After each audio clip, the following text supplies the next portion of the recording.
시청자 여러분 안녕하십니까? 용감한 토크쇼 직설 원일입니다. 경제적으로 힘겨웠던 2018년이 저물고 있습니다. 세계 경제는 힘들다. 아우성입니다. 기업 실적 좋지 않고 블랙 크리스마스라는 말이 나온 미국 주식시장 폭락. 한국, 일본, 중국 주식 투자자 맘에 멍이 든 연말입니다. 실물 경제는 고용 악화와 맞물리면서 꽁꽁 얼어붙었습니다.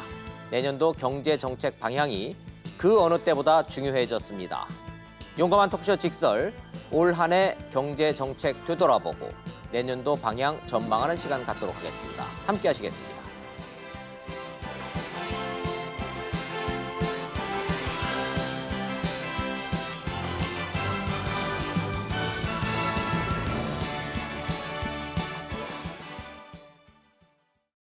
함께 해주실 경제 전문가 세 분 소개하겠습니다. 숙명여대의 신세돈 교수님, 현대경제연구원의 최양호 고문님, 그리고 고려대학교의 조영철 교수님 세 분 나오셨습니다. 어서 오십시오. 반갑습니다.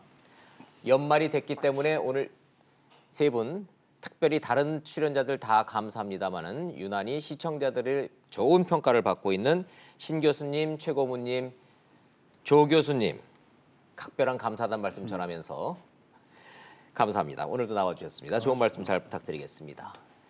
세 분 전문가들에게 큰 틀의 경제 정책 평가를 하기 전에 올해 한국 경제의 최대 논쟁거리, 최저임금에서 시작해서 최저임금으로 끝났다 이런 말 나올 정도입니다. 그런데 이게 끝도 아닙니다. 최저임금 시행령 수정안 내용 먼저 보시고 본격적인 토론 시작하겠습니다.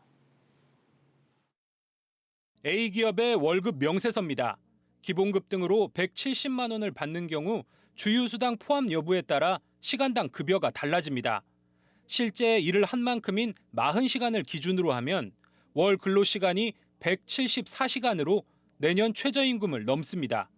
하지만 주휴수당을 받는 시간, 그러니까 유급휴일인 8시간을 포함해서 48시간을 일한 걸로 계산하면 월 209시간을 적용하게 돼 최저임금 위반이 됩니다.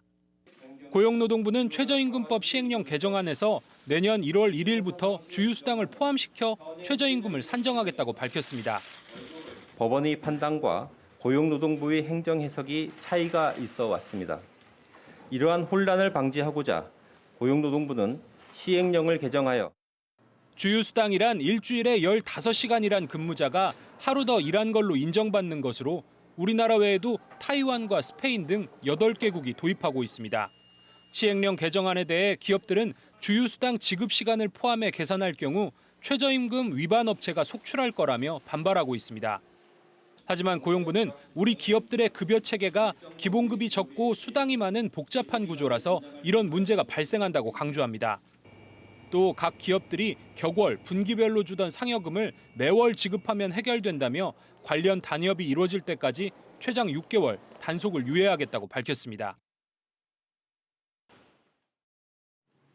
최저임금과 관련된 리포트를 보시면서 기자들의 보도 내용을 보시면서 시청자 여러분들이 얼마나 이해를 하실까 싶어서 제가 요즘 젊은 친구들, 월급 받는 젊은 친구들 붙잡고 한번 물어봤습니다. 이런 내용들을 얼마나 이해하고 있느냐. 그랬더니 저한테 되묻더군요. 30년 정도 월급을 받아오신 원일이 앵커께서는 이 내용을 잘 이해하고 있습니까? 솔직히 저도 잘 모르겠습니다. 그래서 저는 오늘 시청자 여러분들을 위해서 최저임금과 관련된 논쟁을 하기 전에 요 두 용어에 대한 개념 정리가 설명이 되고 이해가 되시지 않으면 최저임금 논쟁을 이해를 못 하시겠구나 이런 결론에 도달을 했습니다. 그래서 최 고문님한테 먼저 기초적인 질문부터 좀 하고 가겠습니다. 주휴수당. 저는 30년 가까이 월급을 받아온 월급쟁이로 살아오면서도 주휴수당이라는 게 있다라는 사실을 잘 몰랐습니다, 솔직히. 혹시 잘 아십니까? 예, 저는 인사 담당을 했었어요. 아하, 잘 아시는군요. 자, 최저임금 이해하기 위해서는 주휴수당 이해 못하면은 다음 페이지로 넘어가지 못하죠. 그렇죠. 예, 주휴수당 좀 설명 좀 해주십시오. 몇 가지 조건이 있습니다. 일주일간. 일주일, 월화수목금토일. 아니 꼭 그럴 필요는 없습니다. 자기가 일해야 되는 시간에 있거든요. 그러니까 8시간씩. 대부분 월화수목금 일한다 치고요. 소정 근로일을 개근한 사람한테 대해서 아하. 하루치의 임금을 더 주는 겁니다. 그 하루치라는 게 토요일입니까? 일요일입니까? 토요일이 될 수도 있고 일요일이 될 수 있고 주중에 아무 날이 될 수도 있고 둘다될 수도 있고. 4조 3교대 같으면요. 월화 일하고 수요일 날 쉬고 예. 뭐 이렇게 돌아갈 수가 있기 때문에 예. 그래서 근로를 제공하지 않았음에도 불구하고 이제 급여를 주는 법으로 정해져 있는 거고요. 네. 1953년도에 우리 근로기준법 만들 때 일본의 제도를 조금 우리가 준용해서 쓰는 바람에 이제 들어왔고요. 예. 돌발 질문 하나 해도 되겠습니까? 네. 예, 뭐 월화수목금 8시간씩 5일 일하니까 5, 8이 40시간 일했다 치고 그런데 대부분의 언론이 주휴 수당이라 하면 일요일을 지목해서 일요일로 저렇게 하는 이유가 따로 있나요? 근데 대부분의 이제 이 소위 말하는 정규직과 예. 분들이 월요일부터 금요일까지 하다 보니까 이제 일요일 날 유급 휴일로 이제 정해서 이제 가는 거죠. 근데 저렇게 40시간을 다 일을 안 하셔도 돼요. 15시간만 일을 일해도 해도. 됩니다. 그래서 15시간을 이제 일하면은 그때부터 3시간에 대한 예. 주휴 수당이 나오기 시작해서 40시간 하면은 이제 뭐 한 달 총통으로서 34.5시간이 이제 추가가 돼서 나오는 거죠. 시청자 입장에서 다 반론 질문을 드리면 월화수목금 일하면 일요일은 일하지 않아도 일한 걸로 간주가 돼서 내 월급의 계산법은 40시간이 아니라 48시간으로 계산이 되는구나. 이렇게 이해도 될까요? 그렇습니다. 알겠습니다. 예, 좋습니다. 신세동 교수님, 근본적으로 여쭤보면은 주휴수당은 무노동 무임금입니까? 개념 자체가? 일을 안 해도 일한 것으로 간주한다는 거니까. 그러면 무노동 유임금인가요? 무노동 유임금이라고 볼 수 있죠. 개념은 그런데 개념 그렇죠. 예. 왜냐하면 일을 안 해도 일을 한 것으로 간주를 해준다. 간주한다. 그게 이제 근로기준법 55조 1항에 있는 예. 유급 휴일에 관한 법 규정입니다. 그건 정규직이든 비정규직이든 월급제든 시급제든 대한민국 일당제든 국민이든 아니든 상관없이 근로기준법에 해당이 되는 모든 사람에게 적용이 되는 규정입니다. 월급이라는 거를 임금이라는 걸 받는 모든 자에게 노동을 제공하는 사람들에게 다 적용되는군요. 일주 예. 일주 평균 1회 이상의 그 유급 휴일을 보장해야 된다. 이게 근로기준법 55조 1항. 법에 명시가 되어 돼 있군요. 있습니다.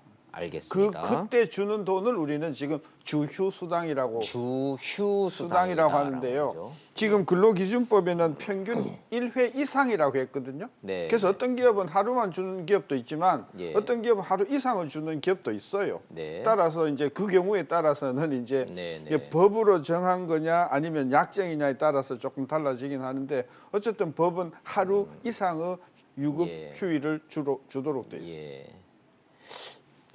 제가 개인적으로 고등학교를 미션 스쿨을 나왔는데요.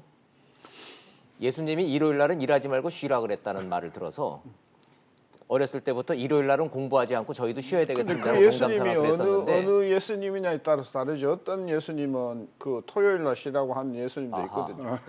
예. 자, 어찌 됐든 일요일 날은 일하지 않아도 우리는 임금을 받을 권리가 법에 명기가 돼 있는 겁니다. 그렇습니다. 이게 주휴 수당이에요. 조 교수님, 대부분의 경우에 지금 설명을 들어보니까 토요일이 될 수도 있고 일요일이 될 수도 있고 다른 어떤 날이 될 수도 있는데 우리가 언론에서 굳이 일요일이라고 주로 쓰는 이유는 옛날에 우리가 혹시 저 토요일 날 그렇죠. 일했기 예, 예전에는 토요일까지 아, 근무를 아. 했으니까 월화수목금토이라고 그러니까 하루는 그 법정 주휴수당으로 주는 거니까 대체로 이제 일요일이 법정 주휴수당이다라고 이렇게 예, 인식들을 해왔던 것이죠. 저희가 고등학교 때는 토요일도 학교를 가기도 하고 토요일 날은 부모님들이 다 일을 하셨었어요. 옛날에는. 그렇기 때문에 이 주휴 수당이라는 건 개념적으로는 일요일을 적용한다. 그런 거죠. 자, 시청자 여러분, 이제 주휴 수당에 대한 더 설명이 필요할까요? 근데 이게 세 분 65년 전에 만들어진 거거든요. 그때는 낮은 임금으로 그때는 하루 일한 시간이 없었잖아요. 예, 그러다 예. 보니까 우회적으로 낮은 임금을 보충하는 그런 제도였는데 네. 지금 65년이 흐르고 지금 우리가 뭐 월 48시간 뭐 일하고 그다음에 이 굉장히 줄어드는 이런 부분들에 있어서 월급도 많이 올랐단 말이에요. 그래서 이것에 대해서 이제 굉장히 우리가 고민을 해야 될 때가 이제 예. 그런 변곡점에 온 걸 같습니다. 예, 과연 뭐 주휴 수당이라는 것을 무노동 무임금하고 맞물려서 이게 합리적이냐 앞으로도 계속 일해야 되냐는 이제 별도의 문제니까 그건 나중으로 하더라도 주휴 수당이라는 게 주휴일에 일하면은 수당을 1.5배를 받는다라는 요 개념이라는 거를 시청자 여러분들이 다 아셨으리라 보고 요 다음 숙제가 더 어렵습니다. 약정 휴일 수당. 요걸 또 이해를 하셔야 주휴 수당과 함께 약정 휴일 수당인 걸 이해를 하셔야 최저임금 이해가 되실 것 같아서 요거 좀 더 여쭤보고 가겠습니다. 조영철 교수님 설명 좀 부탁드릴까요? 약정이라 하면 뭔가 약속한 것 같은데. 예. 그러니까 노사 간에 예. 약속을 한 합의를 본 그런 휴일 수당이라고 보시면 되겠습니다. 예를 들자면 제가 금방 생각나는 건 창사기념일. 예. 이거는 우리 놀잖아요. 당연히 약정. 노는데 이날은 휴일이지만 예. 노사 간에 약정을 한 약정해 있고 예. 또 뭐가 있나요? 휴일 수당이죠. 보통 공휴일, 그러니까 일요일 같은 걸 제외한 예. 그러니까 근로기준법상의 그 민간 그 기업 근로자의 경우에 있어서 공휴일이라고 하는 것은 근로자의 날. 예. 그다음에 아까 얘기했던 일주일에 하루 예. 이상의 그 법정 그 휴일. 아하. 이게 이제 근로기준법상의 그 법정 휴일입니다. 그런데 이제 공무원하고 옛날에 이제 전통적인 금융기관들 이런 네. 경우에 이제 공무원하고 동일하게 이제 적용을 받았기 때문에 공무원들은 국가에서 정한 공휴일이 다 이제 법정 휴일인 거죠. 네. 그러나 민간 근로자의 경우에 있어서는 근로기준법상 네. 뭐 광복절 이게 반드시 법적으로 휴무를 해야 되는 그런 날은 아닙니다. 우리가 관행적으로 개념적으로 달력의 빨간 날은 민간 노동자들도 다 노는 날로 생각을 하고 있지만 안 놀아도 되는 날인데 노는 거네요. 그렇죠. 그러니까 60년 그날 달력의 빨간 날짜에 나와서 일하면은 통상 임금의 1.5배를 우리가 받아야 되는군요. 예. 아하, 알겠습니다. 자, 좋습니다. 교수님, 네. 설 연휴나 추석 연휴 이런 날도 약정 휴일인가요? 개념적으로는? 그렇죠. 약정이라고 봐야죠. 예. 자, 그럼 큰 틀에서 보면 일주일에 하루 놀도록 되어 있는 주휴 수당과 노사 간에 합의가 되어 있는 달력의 빨간 날씨로 되는 이 약정 휴일 이 두 가지 개념으로만 이해해도 되는 건가요? 그렇죠. 그러니까 그게 공무원인 경우에는 법으로 정한 날 반드시 놀아야 반드시 되니까 그게 놀아야죠. 법정이지만 예. 그 민간 기업의 경우에는 공무원에게 적용되는 공휴일이 꼭 그 적용될 필요는 없잖아요. 그래서 민간 기업의 경우에는 사용자와 근로자 사이에 합의를 합의로 보는 중요하니까 건데요. 그 사람들이 예, 이게 예. 놀자고 합의하면 그건 약정 휴일이 되는 것이고 예, 예. 그래서 약정 휴일 안에는 공휴일도 약정으로 들어올 수도 있고 공휴일이 안 들어올 아닐 수도 수도 있고 그러니까 예. 그러니까 대상이 공무원이냐 그리고 민간 기업이냐에 따라서 그 휴일의 성격이 이해가 달라질 수 됐습니다. 그런데 현실적으로는 지금 민간 노동자들, 민간 기업들도 달력에 빨간 날씨 있는 날을 정말 특이한 경우를 제외하고는 공무원들과 함께 다 노니까 개념적으로는 그냥 약정 휴일과 주휴 휴일 이렇게만 근데 그거는 이제 예를 들면 대기업의 경우 형편이 괜찮은 예, 기업이고 형편이 괜찮지 않은 중소 중견기업은 그렇게 무작정 놀 수가 없으니까 그렇군요. 예, 실질적으로는 이제 법정 공휴일임에도 불구하고 실제로 근무하는 중소 중견기업들이 많으니까 많죠. 그런 예. 경우에는 약정 휴일과 법정 휴일 사이에 상당한 괴리가 존재하는 것이고 예. 그런 경우에 이제 최저임금 문제가 아주 첨예하게 이해관계가 발생하는 문제죠. 그러네요. 어제가 크리스마스였는데 크리스마스 때 일한 영세 자영업자나 근로자들이 노동자들이 꽤 있으실 테니까. 미용원은 어제 우리 집사람이었는데 미용원 어제 갔다 가길래 야 안 노냐 했더니 오늘 안 논다 하더라고요. 그런 데가 적용이 예, 되겠군요. 미장원이 그렇다 하더라고요. 자, 시청자 여러분 그러면 최저임금을 계산하는 데 있어서 이 지금 저희가 오랜 시간 설명을 드린 주휴 휴일과 약정 휴일의 요 수당을 넣을 거냐 말 거냐를 가지고 지금 시끄러운 겁니다. 이 내용을 최고문님한테 한번 여쭤보죠. 수정안이 뭐 차관회의 거쳐서 장관회의 때 좀 고쳐졌는데 내용들은 지금 다 들으셨어요. 주휴 수당은 넣고 약정 휴일은 뺐다. 뭘 의미하는 겁니까? 그러니까요. 지금 문제가 되는 게 뭐냐면 네. 이제 주휴수당을 이제 넣는 부분은 통상임금 그러니까 우리의 수당이라든가 네. 그다음에 퇴직금 이거에 기본이 되는 통상임금을 계산할 때 주휴수당을 넣습니다. 그렇죠. 그런데 지금까지 대법원에서는 어떻게 왔냐면 근데 임금은 임금으로 인정을 하되 예. 그것은 일하지 않은 시간이기 때문에 네. 소정 근로시간에서는 빼야 된다. 그러니까 아하. 임금 나누기 근로시간이 최저임금이 되는 거 아닙니까? 예. 그러니까 위에는 지금까지는 넣었어요. 근데 밑에는 근로시간이 아니기 때문에 빼온 상황. 그것이 이번에는 그게 아니라 이제는 이 협약으로 된 부분들은 그 시간도 들어가야 된다. 네, 왜냐하면 네. 임금을 지급한다는 자체는 일한 걸로 간주해야 된다. 뭐 이러한 논쟁들이 지금 계속 이제 붙어 있었는데요. 결국은 네. 일단은 지금 그 위 분자에 들어가는데 주유수당이 들어갔거든요. 네, 네. 그러니까 당연히 밑에도 이제 들어와야 되겠죠. 예. 이제 거기에 대해서 이제 재계는 부담이 너무 크다. 예. 시간이 늘어나면 위에 분자가 아무리 많더라도 밑에 게 늘어나면 이 시급이라는 게 떨어질 수밖에 없는 네. 상황이 되니까요.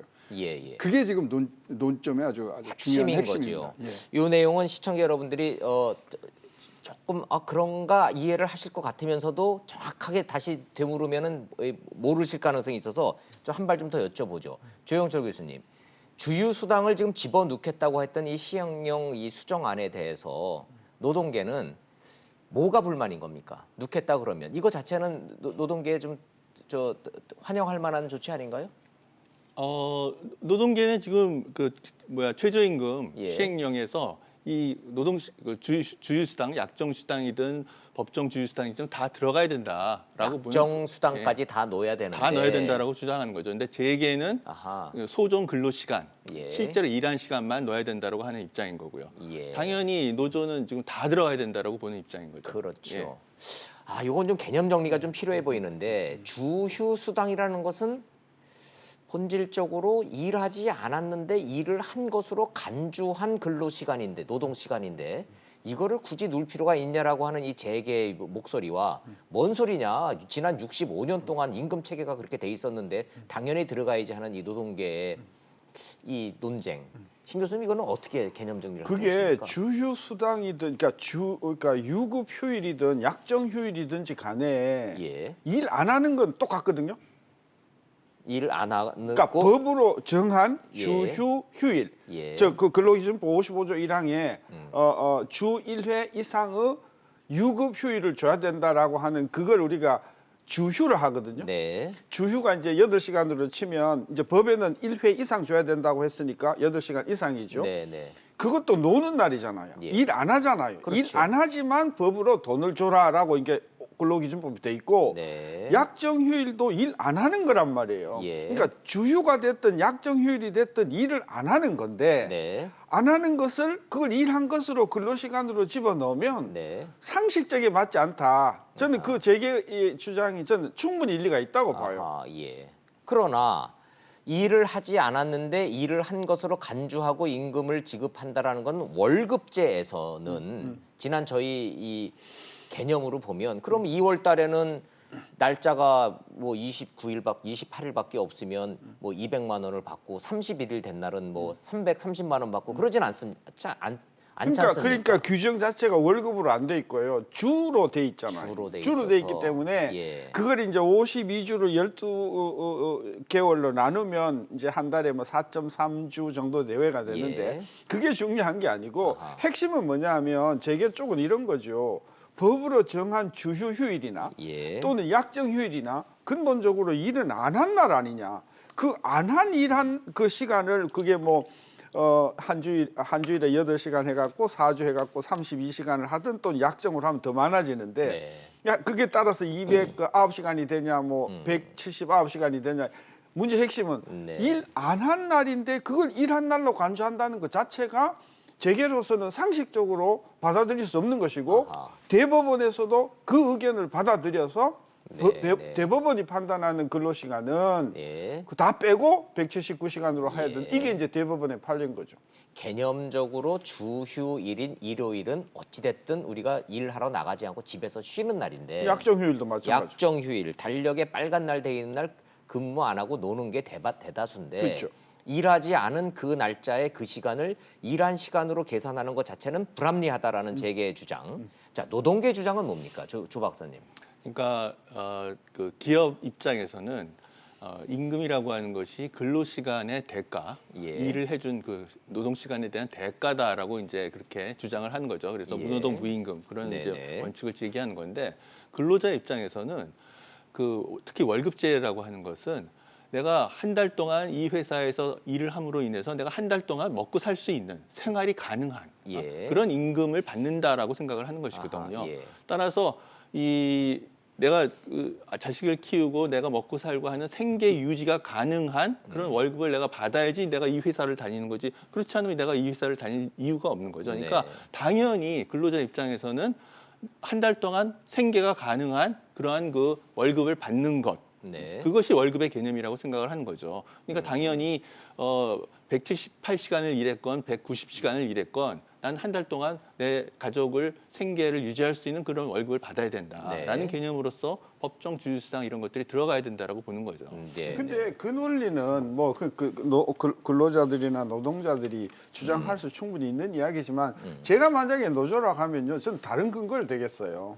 어떤 그걸 대시겠습니까? 법정 휴일이든 주휴 휴일이든 아니면 약정 휴일이든 그 주는 이유는 그 쉬는 날 생산성을 장래에 제고하기 위해서 자기 스스로 개발을 한다든지 자기 스스로 교육을 한다든지 다시 말하면 회사에서의 생산성과 능률을 올리기 위해서 내가 쉬는 작업을 거다. 쉬고 하는 것이니까 그것에 대한 보상을 해주라. 그러면 그거는 논리적으로 맞는 이야기지만 충전의 시간이다. 그러죠. 휴식은 그걸 그렇게 충전의 주장을 해야지. 휴지. 그걸 주장해야지. 아, 예. 그 놀았는 날을 뭐 가족을 생계를 그거는 저는 근데 우리 네, 아니, 네. 그런 개념이에요, 사실은. 예, 근데 우리나라도요. 다음 주에 퇴사가 예정돼 있는 사람은 이번 주 주휴가 없습니다. 지금 신 교수님 말씀하신 것처럼 예. 이 충전을 해서 그렇죠. 이제 앞으로 어떤 식으로 이 회사에 같이 이제 갈 수 있냐를 했기 때문에 좋습니다. 우리도 조금 예. 들어와 있고요. 지금 우리 이제 언론에서는 이러잖아요. 대만하고 터키, 한국분이 법으로 정해놓은 게 없다 예. 그러는데 사실 그런 취지에서는 유럽에서는 주휴수당이 굉장히 많습니다. 유럽은 주휴수당이 있다. 예, 근데 그거는 예. 철저하게 노와 사 간의 협약으로 돼 있는 거죠. 그래서 이만큼 생산성이 오른 거에 대해서 지금 보답을 해주는 부분들로 네네. 지금 이제 움직이고 있기 때문에 우리도 지금 법으로 이렇게 해서 강제로 하니까 각 회사마다 지금 임금 체계가 다르고 뭐 이 65년간 이게 쌓여놓은 게 너무 많거든요. 예. 그래서 저는 변곡점이라고 생각을 합니다. 좋습니다.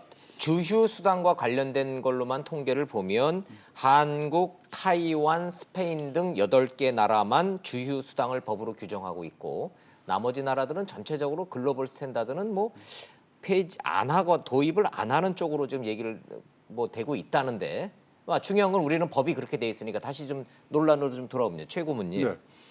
자, 주휴 수당이 이런 논란을 갖고 있다는 건 충분히 설명이 됐다 치고 왜 이 주휴수당이 최저임금 계산에 들어가면 연봉을 4천만 원, 5천만 원 받는 이 기업도 최저임금을 위반하는 범법자가 될 우려가 있다라는 주장은 왜 나오는 겁니까? 우리나라 임금 체계가 기본금이 있고 수당이 굉장히 많잖아요. 복잡하죠. 복잡하죠. 그러면은 이제 기본급을 그래서 줄여놨는데 예. 여기에 앞으로 이제 주휴수당이 들어가면서 이제 요번에 조금 넓어졌단 말입니다. 네. 그러면 자기가 받는 모든 월급을 거기다 넣으면은 문제가 없는데 기본급을 가지고 그게 근간이 돼서 네. 이제 따지다 보니까 5천만 원 받더라도 기본급은 굉장히 적을 수가 있고요. 연봉이 5천만 원이라 쳐도 기본급이 지나치게 낮게 책정이 돼 있으면 기본급 베이스는 뭐 한 2천 몇백만 원밖에 안 되는 경우에 그렇죠. 네.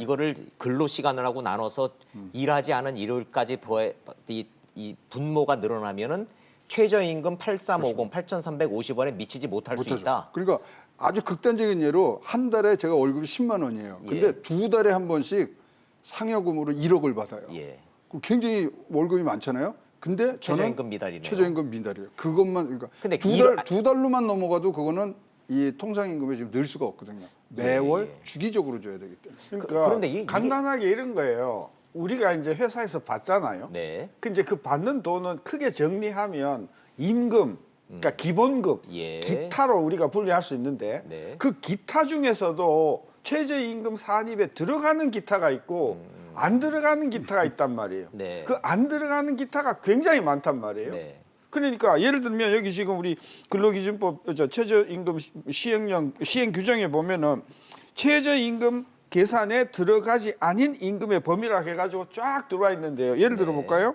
주택수당, 주택수당, 급식수당, 예. 가족수당, 통근수당, 그다음에 연장근로 및 휴일근로에 따른 임금 및 가산임금, 이 굉장히 종류가 많은 것이 네. 빠져 있어요. 그러니까 제교로서는 회사에서는 그 돈을 주는데 예. 그게 다 빠져버리니까 당연히 최저임금 계산을 하면 최저임금이 보다 낮은 쪽으로 지급한다는 이런 불합리한 점이 나오는 것이죠. 예. 그래서 재계가 주장하는 건 두 가지라고 보면 돼요. 첫째, 근무하지도 않았는데 근무했다고 간주하는 아까 주휴나 또는 주휴. 약정 휴일을 예. 그거를 빼자. 빼라. 예, 예. 그다음에 회사가 주는 돈 중에서 왜 어떤 거는 빼고 어떤 거는 넣고 하는 그런 불합리함이 있느냐. 회사에서 주는 건 다 넣어라. 예. 근데 그걸 안 넣다 보니까 5천만 원 넘는 회사의 직원도 예. 최저임금에 미달하는 이런 아주 해프닝 같은 일이 벌어지는 거죠. 근데 그게 이제 이론적으로는 그런데 실제로는 또 그렇지 않다. 이렇게 좀 노동계는 주장을 하고 있는데 어느 쪽 말이 더 합리적입니까, 조 교수님? 이론적으로는 가능해요. 무슨 말씀인지는 네. 알겠어요. 네. 그런데 현실적으로 그렇게 기본급 베이스가 뭐 저 50% 미만 되는 회사가 없기 때문에 이론은 그렇지만 실질적으로 그렇지 않다라고 고용노동부가 구태여 지금 설명을 하고 있는데 그러니까 어느 쪽 그렇게 말이 맞습니까? 기본급 비중을 그렇게 낮췄다는 것은 사실은 기업들이 그동안 임금 체계를 사실은 왜곡시켜 온 거거든요. 꼼수를 부려온 거죠. 그러니까 과거에는 기본급이 주로 이제 호봉상승의 기준이 되는 거고, 네. 그다음에 초과 근무수당 이런 거에 다 기준이 됐기 때문에 기업들이 가급적이면은 기본급을 기본급의 비중을 줄여나가는데. 줄이려고 노력을 했던 거죠. 그래서 기본급 아닌 것, 상여금 뭐 이런 비중이 과도하게 늘어난 거고요. 네. 그래서 이제 그런 문제가 발생을 하는 거죠. 그러니까 사실은 기본급의 비중을 보통 정상적인 수준, 보통 일반적인 그 상식적인 기업들의 임금 체계 수준으로 이렇게 올려놓으면은 사실 이 문제가 다 해결이 되는 거예요. 네. 그리고 과거와 달리 이제 대법원의 판례도 매달 고정적으로 지급하는 수당들은 이제 통상임금에 포함시켜야 된다. 네. 그래서 퇴직금 기준 이런 거에 다 산정해야 된다라는 방침으로 바뀌었기 때문에 이제 임금 체계를 과거 60년대, 70년대처럼 아주 기본급 비중을 아주 줄이는 이런 거는 이제 기업들 스스로 예. 교정을 하면 이런 문제는 자연스럽게 저는 갈등이 해결될 수 있다라고 생각합니다. 딱 한 가지 포인트가요. 예. 예를 들어서 우리가 휴일이나 이런 시간에 근무하면 연장 근무를 하게 되면 네. 50% 가산하잖아요. 1.5배 주죠. 근데 지금 규정에 보면은 그렇게 가산된 임금은 최저임금 계산할 때 뺀다고 했어요. 네. 어허. 가산된 건 또 뺀다. 그러니까 이게 굉장히 참 이게 비합리적인 건데 예. 간단한 방법은 그냥 연봉으로 하고 연봉은 모든 것을 그냥 다 예. 합산해서 하면 간단한데 지금 이게 그리고 아까 고용노동부가 이게 이론적으로는 그런 불합리한 일이 안 나온다는 말을 제가 어제 계산을 좀 해봤는데요. 예를 들어서 주휴 시간을 8시간을 분모에 넣잖아요. 네. 분모에 넣고 거기에 해당되는 임금을 분자에 넣으면 최저임금 비율에 전혀 변동이 없어요. 네. 근데 문제는 뭐냐? 그런 것 중에서 일부는 최저임금 계산에 들어가고 일부는 일부는 안 빠지고. 들어가고 이래 버리니까 문제가 생기는 것이다. 예. 따라서 우리나라 임금 체계 진짜 문제가 많고 비합리적인 부분이 있다는 거를 정부가 좀 중장기 프로젝트를 빨리 고쳐줘야 된다. 자, 그럼 이렇게 네. 정리하면 어떻겠습니까? 시청자 입장에서 그 종합을 해보면 최저임금 자체에 대한 이 논쟁보다는 그 기준이 되는 그 디테일한 복잡한 임금 체계, 막 온갖 수당으로 쪼개놓은 이 임금 체계를 단순화하는 전제 작업이 되지 않으면 이 논쟁은 내년에도 계속된다. 그렇습니다. 그렇죠. 아니 그러니까 지금 얘가 벌써 현대모비스가 예. 평균 연봉이 7천만 원인데 이번에 시정명령을 받았잖아요. 최저임금 위반했다고. 위반했다고. 그거는 말이 안 되는 거죠. 예, 그러니까 지금 말씀하신 해답에는 없습니다. 예. 전체적인 이 틀을 잡아갖고 한 번은 이 임금 체계를 확실히 고쳐야 되는데 지금 이제 고용노동부에서 6개월을 줬어요. 예. 임금 체계를 바꾸면서 이거를 잘 순항될 수 있다고 줬는데 가이드라인을 줘야죠. 그리고 인센티브를 주고 안 그러면 노조하고 이거 팽팽하게 맞서서 이것도 진짜로 이제 산으로 올라가거든요. 그러네요. 근데 그 하나만 제 지적을 네. 하면 지금 언론에 집중 그때 포화를 받는 게 아까 뭐 모비스라든지 대기업이었던 경우에 네. 연 5천, 6천, 7천 넘어가는 사람들에게도 이 기준으로 하면은 저는 그 문제보다도 훨씬 더 심각한 문제는요. 중소중견기업에는 이번에 바꾸기 전에 최저임금을 계산해 보면 예. 형편없이 미달하는데 네. 바뀐 규정으로 하면 그보다 훨씬 더 못 미달하는 것으로 나오는 것으로 인한 중소중견기업의 부담. 예. 이 부분에 대해서는 왜 아무도 이야기를 하지 않는가? 그러니까 여전히 그 10.9% 인상안에 대한 중소 중견 영세 업체들의 지불 능력이 부족하다라는 말씀이신 그러니까 거죠? 규정을 바꾸기 전에도 미달했는데 규정을 바꾸면 훨씬 더 미달하게 하게 되니까 네, 네. 그런 어떤 중소중견기업의 어떤 앞이 캄캄함 이런 좋습니다. 것들에 대한 예, 지적이 좋습니다. 좀 저희가 있어야 된다. 지금 이 상황에서 뭐 7천만 원, 8천만 원 연봉 받는 그 대기업들이 임금 체계가 복잡해서 이렇게 되면은 최저임금법을 위반하게 된다라는 황당한 일이 벌어진다까지 우리가 걱정해줄 상황, 여유 있는 상황은 아니니까 그건 알아서들 하시는 거고 대기업들은 뭐 본질적인 문제로 한번 가보죠. 최저임금 인상이라고 하는 이 기본적인 목표 설정 자체에 대해서 반대하는 국민은 없었는데 신 교수님이 지금 말씀하셨던 최저임금으로 인한 지불 능력과 이 시장의 혼란 그리고 이 기업들의 부담 그리고 줬다 뺏긴다는 이 박탈감에서 아우성치고 있는 이 노동계의 현실 이런 좀 2018년 우리 경제 키워드의 중심적인 좀 큰 틀에 이게 좀 해보죠. 신 교수님 말씀 꺼내셨으니까 결국은 소득주도 성장의 핵심 쟁점이었었던 최저임금 인상은 득보다는 실이 더 많았다 이런 평가를 하시는 건가요? 뭐 득실 정도가 아니고 예. 한국 경제를 완전히 그냥 뿌리째 흔들어 놓은 어떤 조치라고 보는 거죠. 아, 그 정도로 해악적인 정책이었습니까, 신 교수님? 그렇죠. 그러니까 그게 평가에는? 뭐로 나타나냐 하면요. 첫째, 통계상으로 취업자 수가 아주 증가가 감소하는 게 아니고 예.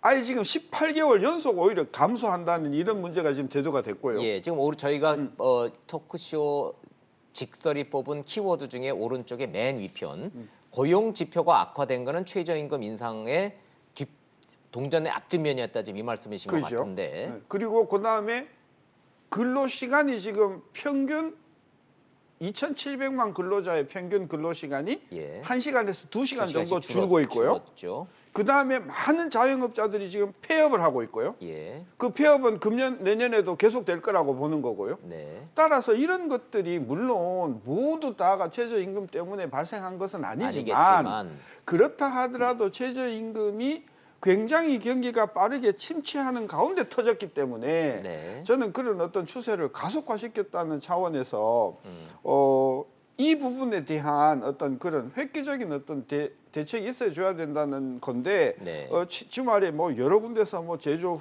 경쟁력 활성화 방안, 자영업 활성화 방안, 서민금융 활성화 방안 제가 그거 들여다보느라고 뭐 크리스마스도 없고 그랬는데 이 부분에 대한 어떤 그런 그 근본적인 최저임금 제도의 어떤 개편은 생각도 안 하고 예. 그 부분은 조금 의논해야 된다고 봅니다. 예, 최저임금에 대한 그럼 합리적 대안은 뭐냐는 잠시 뒤에 여쭤보도록 하고 우리 경제가 이렇게 추락의 나락으로 빠지는 근본적이고 유일한 이유는 아니겠으되 최저임금이 결정적. 절벽에서 뭔가를 확 밀어뜨리는 그런 결정적인 악영향을 미친 거는 사실이다라는 진단. 자, 여기에 대해서는 조 교수님한테도 다른 이견은 없으신지 아니면 최저임금이 정말 그렇게 원흉으로 지목당해서 이 최저임금만이 죄인으로 이렇게 평가받아야 되는 건지 어떻게 평가하십니까? 큰 틀에서.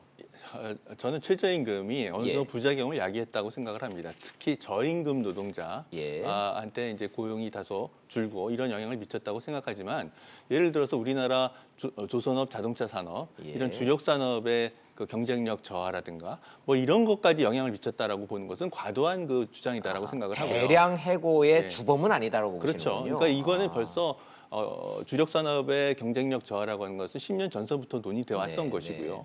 그다음에 유통업에서 뭐 도소매업의 매출 감소하는 것, 자영업자들의 매출이 증가하지 못하는 것도 벌써 한 2000년대부터 계속 지속되어 왔던 겁니다. 네. 거기다가 사드 사태로 중국이 관광객 감소 이런 것들을 영향을 미친 거고요. 네. 그러니까 정부 입장에서는 최저임금을 이렇게 대폭 인상했을 때 그것이 야기할 부작용을 완충시키는 충분한 대책을 마련을 했어야 되는데 사실은 이것이 좀 소홀했다. 예.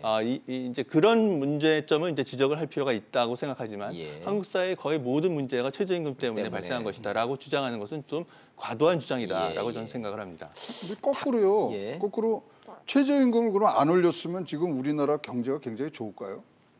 그러게요. 거꾸로. 그 질문도 진짜 저희가 맞는 이제 말이네요. 연구원에서 토론회를 한번 했는데 질문이 거꾸로 그렇게 들어왔더라고요. 아니 그럼 최저임금 안 올렸으면 좋을 거냐? 그럼 제가 한번 그러나- 여쭤보겠습니다. 예. 민간 경제연구원 연구원에서의 연구 결과는 최저임금을 올리지 않았다 치자. 그러면 지금보다는 조금 나았을까요?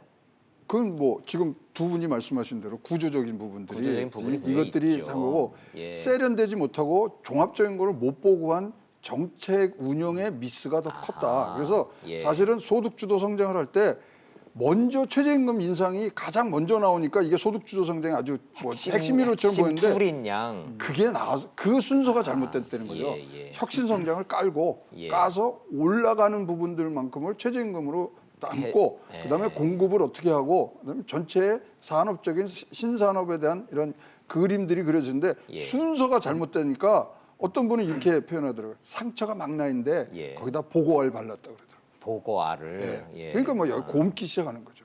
예. 지금 뭐 반창고 붙이고 약을 줘야 되는데 보고알 발랐다. 그러니까 순서가 잘못됐다는 거죠. 저는 네. 그 부분도 굉장히 아까 제가 그 굉장히 지금 구조적으로 아까 우리 조 교수님 말씀한 대로 자동차나 조선이나 그다음에 패널 쪽에서 굉장히 어려운 상황이라서 어려운 상황인데 이제 했다 했는데 적어도 혁명을 통해서 들어선 정부라고 하면 네. 최저임금을 16.4% 금년 그리고 내년에 10.9%를 올리기로 결정했을 때 이게 도소매나 음식이나 숙박이나 자영업이나 교육 서비스나 이쪽에 어느 정도의 이게 메가톤급 영향일 것이냐에 대한 예.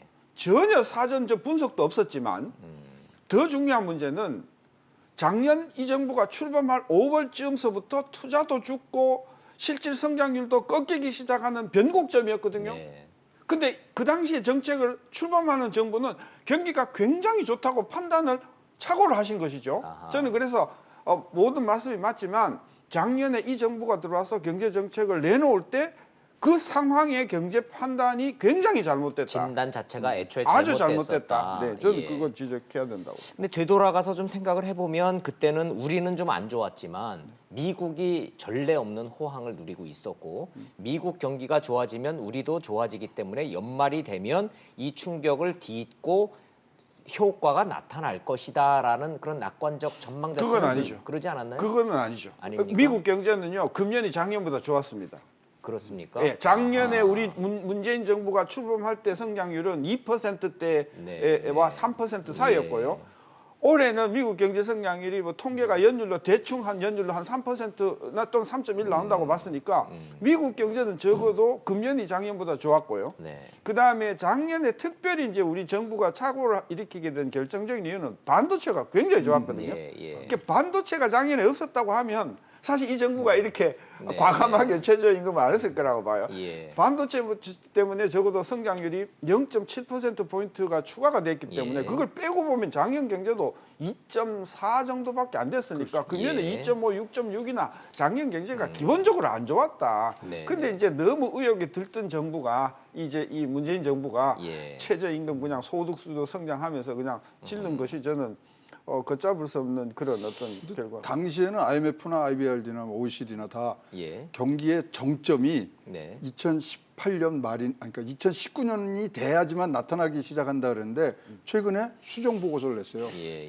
2017년 12월 달에 정점을 해서 그때부터 내려온다. 그러면 결과적으로는 2017년에 정점 찍고 세계 경기도 내리막길 사이클에 접어들었다고 봐야 되는군요. 그렇죠. 그건 뭐 지금 뭐 그거는 정설로 지금 받아들이는 예, 거죠. 좋습니다. 최양호 고문님의 말씀을 종합을 해보면 소득 주도 성장 자체가 나쁜 것이 아니라 최저임금을 급격하게 인상을 했던 그 순서가 좀 처음부터 좀 잘못된 아쉬움이 좀 있다라는 말씀.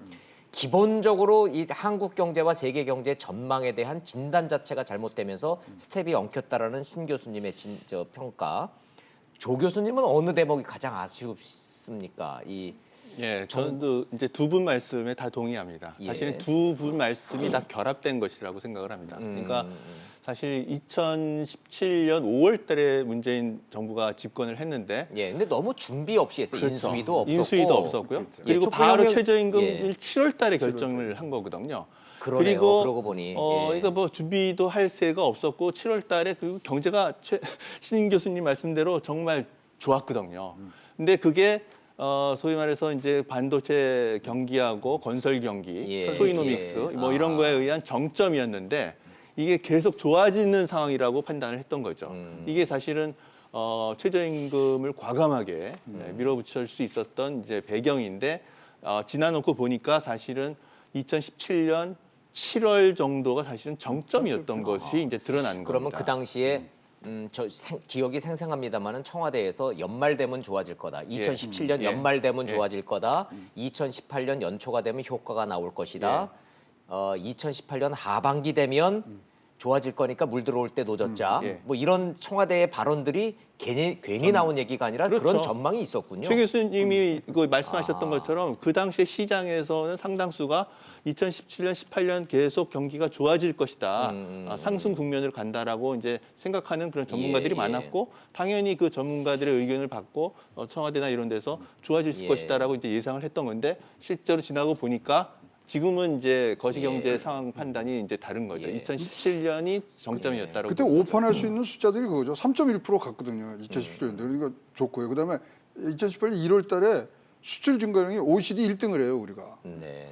그런데 2분기부터 급락을 하기 갑자기 시작합니다. 빠지죠. 예. 그러니까 그 앞에 분명히 선행 지수들이 18개월 동안 빠졌기 때문에 예. 그것을 보고서 누구인가가 잡아줘야 되는데 시그널은 있었는데 그렇죠, 그 맞죠. 해석을 그래서 좀 잘못했군요. 잘못하고 예. 이 지금 신세동 교수께서 말씀하신 반도체 착시 우리가 금융위기 맞을 때마다 꼭 앞에 나온 게 반도체거든요. 예. 그게 너무나 끌고 온 거예요. 그러니까 거기에 좀 우리가 이 해안을 갖지 못했던 것이 예. 지금인데 이거 저는 지금이 뭐 이런 상황이지만 더 지금 이 두려운 게요. 예. 2020년이면 지금 2.9%에 미국이 1.9%로 떨어져요.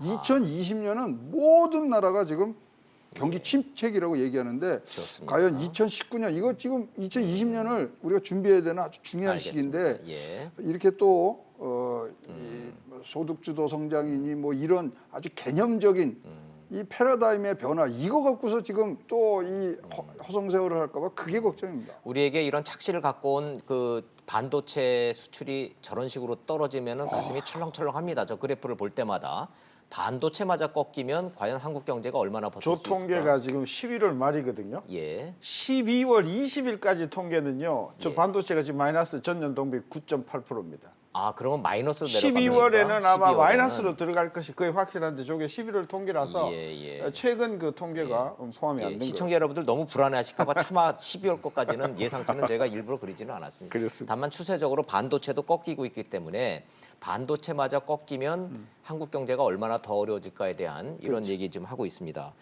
자, 전문가들과 함께 2018년도 대한민국 경제 정책 방향, 전망, 어디서 어떻게 잘못됐길래 이렇게 되고 있는지에 대한 진단을 좀 하고 있습니다. 뭐 굳이 변호할 생각은 없습니다만은 일기예보와 마찬가지로 일기예보는 어렵죠. 다만 일기후보는 쉽습니다. 어제 뭐 비가 많이 올 거다라는 예고는 어렵지만 비가 많이 이래서 왔습니다. 저래서 많이 왔습니다는 쉽기 때문에 정부가 그래서 기조를 좀 바꾸겠다는 거 아니겠습니까? 소득주도 성장도 바꾸겠다는 거고 양극화 지수가 이제 이 지수 벌어진 것도 아픈 대목이라면서 일자리 창출을 위해서 필요하다면 수정하겠다는 건데 이 얘기 좀 해보죠. 이제 정부가 바꾸겠다 그러니까 뭐 다른 말 다 필요 없이 대통령 말씀입니다. 최저임금 인상, 노동시간 단축 필요하면 보완하겠다. 자, 조영철 교수님. 필요하면 보완하겠다. 저 말씀에 재계와 국민들이 상당한 기대를 많이 했는데 이번 최저임금 시행령 수정안을 놓고 이렇게 하면서 이게 바꾸는 거냐. 이게 필요하다면 보완하겠다라는 게 대통령 발언이 지금 정부 정책에 녹아들고 있는 거냐라는 이 논란이 많습니다. 어떻게 평가하십니까? 최저임금은 이제 약정 근로시간만 이제 제외하는 게 되면 사실은 분자 분모의 그 비율은 변하는 게 없어요. 네, 그러니까 네. 재계 입장에서는 뭐 그러면 실제로 시급 계산은 그 바뀐 게 방식이 없네. 바뀌는 게 없다라고 예, 이제 예. 불만을 토로할 수가 있는데 그거 말고 사실은 산입범위 최저임금 예. 산입범위를 조정했죠. 네, 이건 노조 쪽에서 굉장히 크게 반발을 한 거고요. 음. 그리고 2020년까지 1만 원 하겠다는 것도 이제 사실은 포기했고요. 포기한 거고요. 예. 그리고 또 최저임금 위원회에서 최저임금 결정 방식도 최저임금법 개정을 통해서 예. 좀 더 신중하게 결정하는 방식으로 구간위원회를 또 별도로 만들어서 예. 구간을 먼저 설정하고 그 구간 범위 내에서 이제 최저임금을 결정하는 그러니까 훨씬 더 다단계의 예. 신중한 절차를 거치겠다라는 그런 그 최저임금법 개정도 이제 할 계획이니까 이런 것들을 고려하면 전체적으로 조금 신중하게 하겠다라는 이 그런, 정도면 예. 충분한 속도 조절이다 이런 평가를 하시는 건가요? 저는 그렇게 보는데 이제 예. 재계 입장에서는 만족스럽지 않은 것 온도차는 분명히 같습니다. 존재하는 예, 거죠. 예, 예. 근데요, 예. 내년도 올라가는 거는 그건 결정이 됐거든요. 10.9% 올라가는 건 확정된 거죠. 올라간 거는 필요하지가 않다는 거죠. 필요하다면 보완 조치를 하는데 그 올라간 거는 그 보완 조치가 필요 없는 상황이라고 지금 판단하는 자체. 위기 상황의 엄중함. 이것을 지금 이 뭐 굉장히 위기감을 갖고 받아들이는데 그게 없는 거예요. 아니 예, 내년도 그거 올라간 거요. 견디지 못합니다. 아하. 그 이제 금년 7월에 예. 내년도 적용할 최저임금을 10.9% 올렸잖아요. 예. 자영업자가요. 예. 물론 뭐 월 단위로 계약하는 수도 있고 일 단위로 계약하는 수도 있지만 예. 조금 괜찮은 회사라 그러면 한 1년 단위로 계약을 한다고 합시다. 최저임금이 이번에 그러니까 금년 7월에 결정되기 한 달 전에 6월 달에 1년 계약을 했단 말이에요. 네, 네. 이분은 울며 겨자 먹기로 하여튼 내년 6월까지는 고용을 해야 됩니다. 예. 그러나 내년 7월서부터는 오른 최저임금 때문에 더 이상 계약을 갱신할 수 없는 경우가 생기지 않겠습니까? 그러면 해고한다는 말씀이신가요? 그렇죠. 그러니까 이 근로계약의 통상적인 어떤 그 타임의 어떤 시간의 그 연장을 봤을 때 예. 금년에 7월 달에 올려서 내년에 적용되는 10.9, 8,350원에 적용되는 사람들이 네.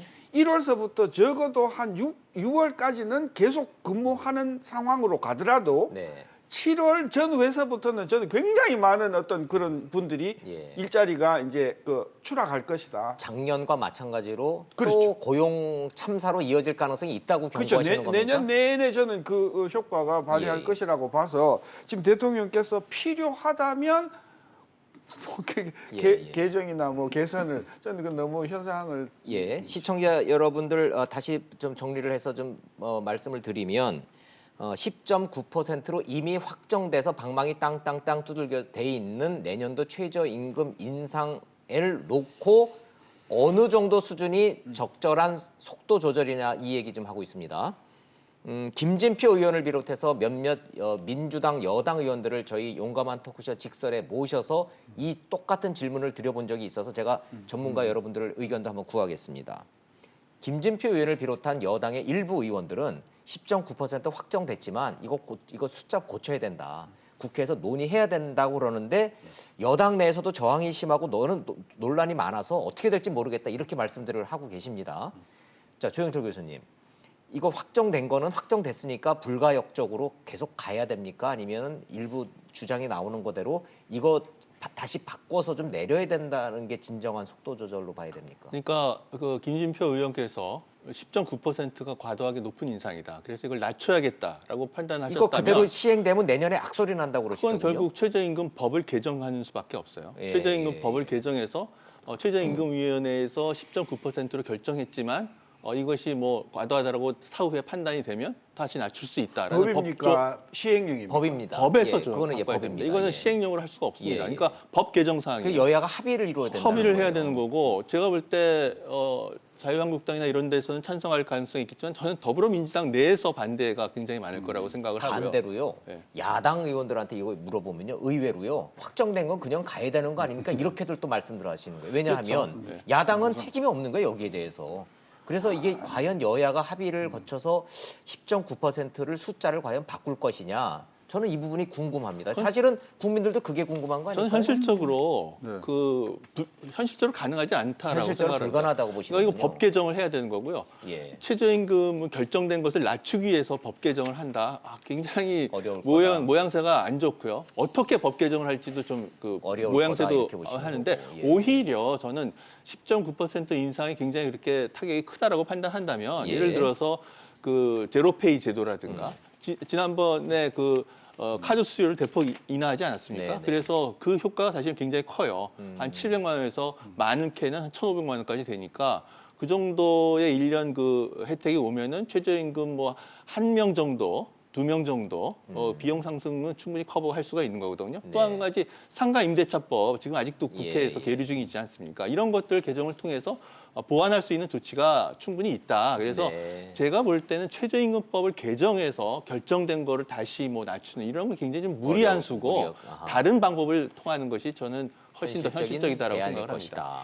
근데 두 분 의견도 한번 여쭤봐야 아니, 되겠네요. 대통령령으로 유예는 할 수 있거든요. 아, 유예는 가능하다. 예, 유예를 해서 그 사이에 이제 어떤 이 뭐 복지적인 또는 예, 안전망을 통해서 급격하게 안 되도록 하고 뭐 임금 보장하는 것도 이제 부분들이 예, 쫓아줘야 되지만 지금 예산 짜 있는 것만 해도 충분히 그거는 커버가 된다고 생각을 하거든요. 그래서 예, 예. 유예를 하고 그러면 그것이 맞춰져서 요번에 이제 임금 구간위원회에서 말할 때 이제는 한 해 한 해를 하지 말고 3년에서는 5년짜리를 딱 해서 예. 뭔가 바뀌는 부분들을 해서 일단 어떤 터널 끝에 빛이 좀 보여야 되는 거 아닙니까? 아하, 예. 근데 지금 계속 뭐 김상조 위원장이나 뭐 홍영표 저 소득주도 성장 특별위원회 보면 이제 소득주도 성장이 뭐 빚을 낼 수 있는 걸 내놓겠다. 기조에 변화 없다. 후퇴 없다. 막 이렇게 얘기를 하면은 대통령이 말하신 그 말이 굉장히 울림이 있는 말이 국민의 공감 속에서 정책을 추진한다.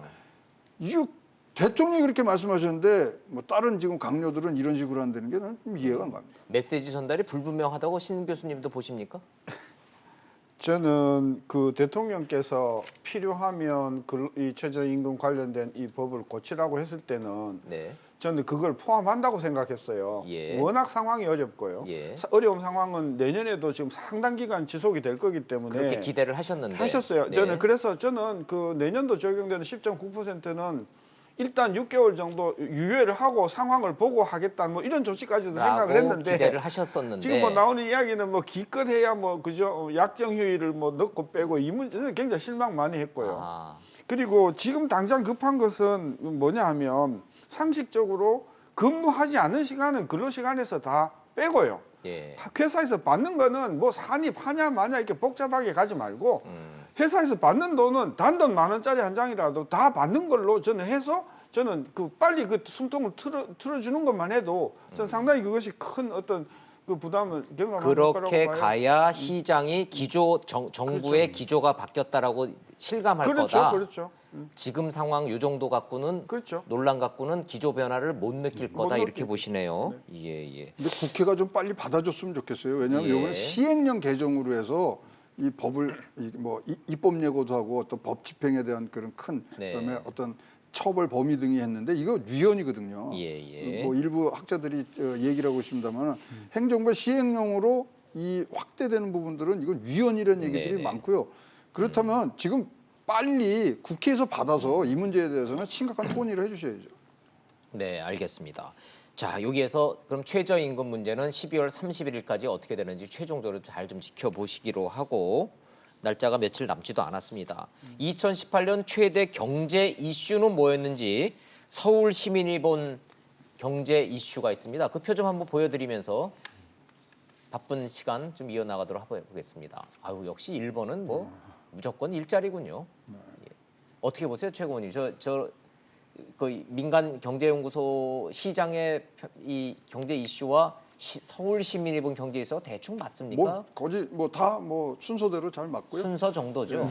저는 순서 안 맞다고 봅니다. 어떻게 다릅니까? 청년 물론 청년 제가 청년을 폄하하는 것이 아니고 예. 청년은요 지금 20살, 30살 미만이잖아요. 아직 예. 미래가 창창해요. 예. 저는 저 5번째 있는 자영업자 소상공인 문제는 이게 지금 가족이 딸린 문제고요. 아하. 이게 700만이 가까운 사람들의 문제예요. 그냥 가족까지 생각하면 예. 1000만 넘는 오히려? 저는 5위가 1번으로 가야 되는데 저는 저 설문조사를 대상들이 전부 젊은 사람들 대상으로 한 것 같아요.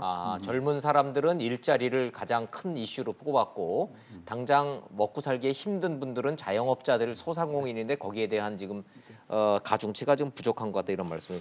조 교수님 올해요 전체 우리 그 매일매일 나온 거에 키워드 분석을 한번 하고 있거든요. 지금. 예, 근데 예. 1번이 사실은 부동산이에요.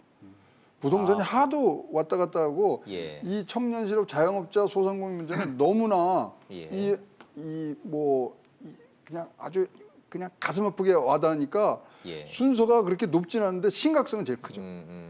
오히려 그냥 어찌 보면은 막 국민들도 이 자영업자 문제에 대해서는 스스로들 생각하기에 답이 없어서 막 자포자기하는 거 아닐까요? 그럴 수도 있습니다. 그런 분위기도 좀 있는 것 같아요. 조 교수님 뭐 이게 저 순서가 뭐 정답이 있는 건 아니지만 우리가 지금 현재 2018년을 보내고 있는 대한민국 국민들이 봤을 때 경제 이슈에서 가장 큰 이슈는 뭐라고 찍으시겠습니까? 저는 저 설문이 상당히 맞다고 생각을 합니다. 아마 저 답변하시는 분이 예. 청년 실업 문제가 중요하고 저 고용 문제는 전반적인 전 예, 연령층의 예, 고용 예, 문제라고 예. 생각을 하고 답변을 했을 거라고 생각을 합니다. 그래서 실제로 문재인 정부가 일자리 정부를 내세웠는데 사실은 네. 고용 문제가 개선되지 않았고요. 기대와 달리. 네. 그래서 이런 것들과 관련해서 국민들이 상당히 실망했던 거. 이게 제일 크게 첫 번째로 나온 것이 저는 상당히 그렇겠죠. 제 생각도 예, 예. 그럴 것 같다라는 생각이 들고요. 예. 두 번째 예. 부동산 경기. 그러니까 결국 전체 국민들이 중요하게 생각하는 거는 고용 문제, 그 다음에 집 문제, 집. 집값 문제. 이게 물가. 지금 결국 아하. 제일 중요한 문제인 거죠. 예.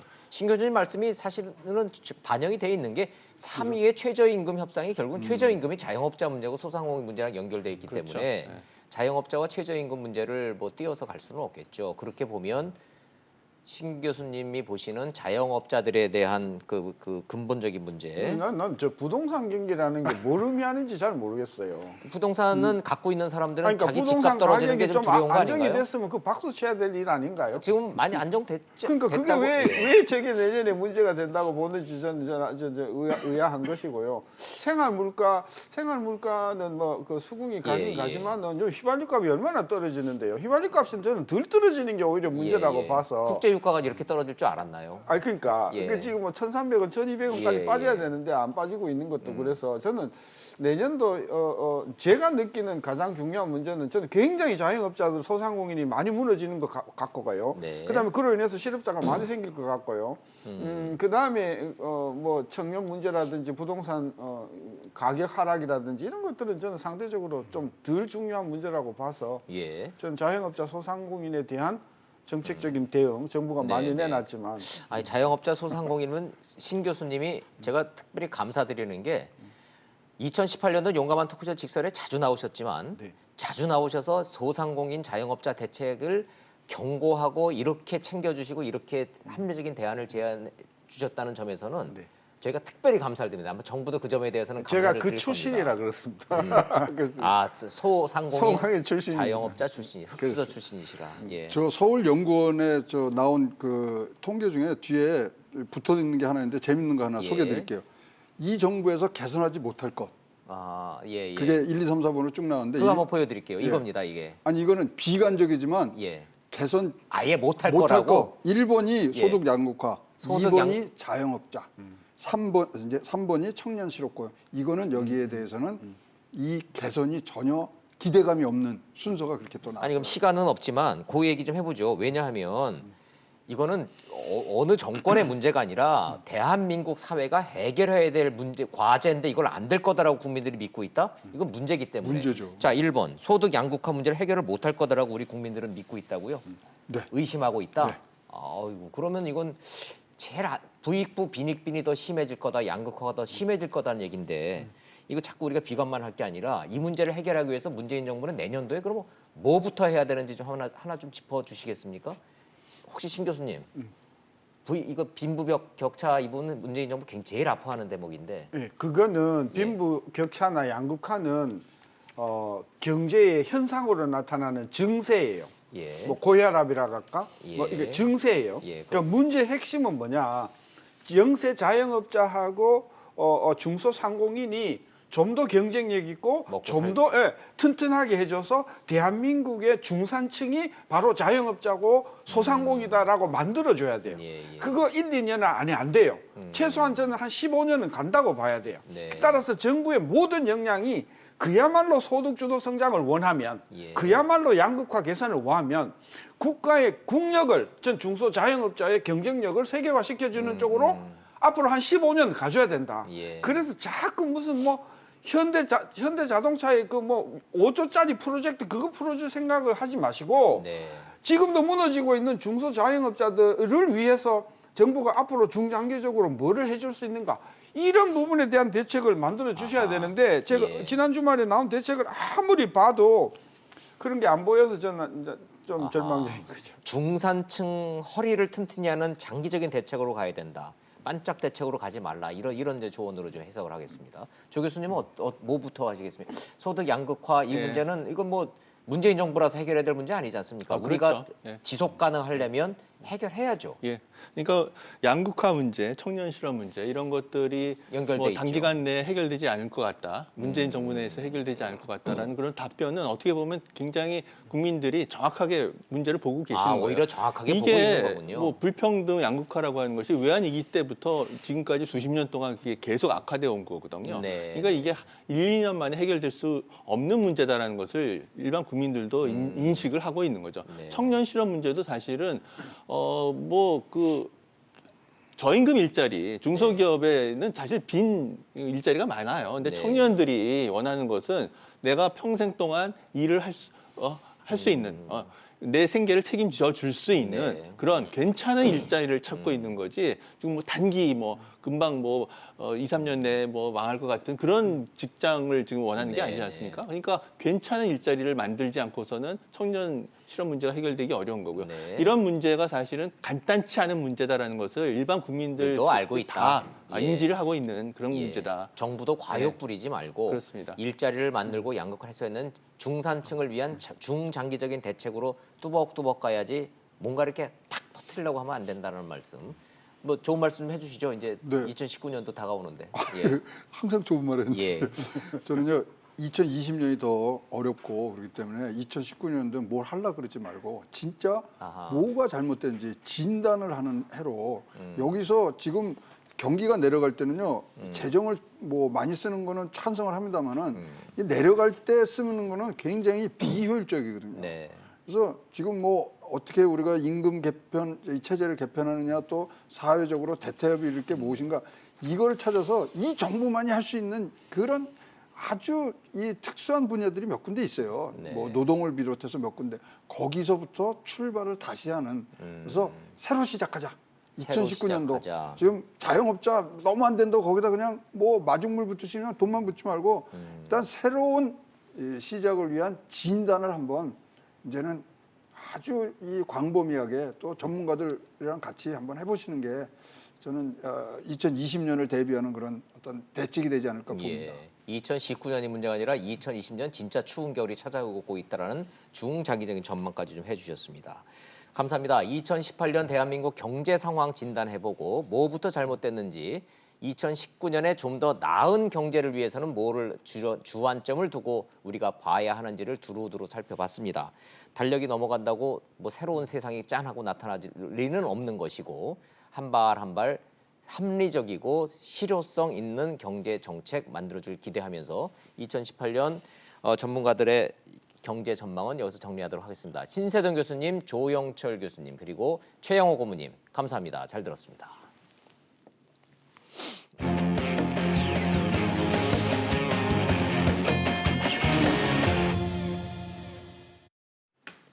정치권의 미디어 전쟁으로 한번 좀 살펴보고자 합니다. 최근 보수 성향의 정치인들이 유튜브 활동이 활발해졌습니다. 이에 진보 진영 인사들도 속속 도전장을 내고 있는데 어떤 내용인지 영상으로 보시고 이슈 따라잡기로 돌아오겠습니다. 넥타이 차림으로 철봉에 올라 건강을 과시하거나 비장한 눈빛으로 관심을 호소하는 이들. 다시 시작하고자 합니다. 정치인 유튜브 구독자 1위부터 3위는 모두 보수 인사들의 차지입니다. 전문가들은 유튜브가 이렇게 우파 정치인들의 동무대가 된 이유를 풍선 효과로 설명합니다.